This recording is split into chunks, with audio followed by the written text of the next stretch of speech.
Tuition சென்று திரும்பிய போது 9ஆம் வகுப்பு அரசு பள்ளி மாணவன் பாம்பு கடித்து உயிரிழப்பு.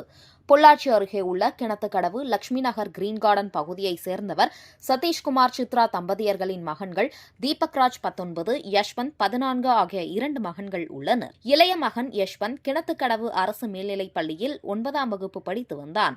31ஆம் தேதி இரவு தனது வீட்டு அருகில் டியூஷனுக்கு சென்றுவிட்டு சிறுநீர் கழிப்பதற்காக வெளியே வந்தபோது இதில் யஷ்வந்தை பாம்பு கடித்துள்ளது. சிறிது நேரத்தில் யஷ்வந்த் மயக்கம் வருவதாகவும் தன்னை பாம்பு கடித்ததாக கூறியுள்ளான். இதனை அடுத்து அக்கம்பக்கத்தினர் சிறுவனை மீட்டு சிகிச்சைக்காக கிணத்துக்கடவில் உள்ள தனியார் மருத்துவமனைக்கு கொண்டு வந்தனர். அங்கு இருந்து மேல் சிகிச்சைக்காக கோவை அரசு மருத்துவமனைக்கு கொண்டு சென்றனர். அங்கு மருத்துவர்கள் யஷ்வந்துக்கு தீவிர சிகிச்சை அளித்தும் சிகிச்சை பலனின்றி பரிதாபமாக உயிரிழந்தார்.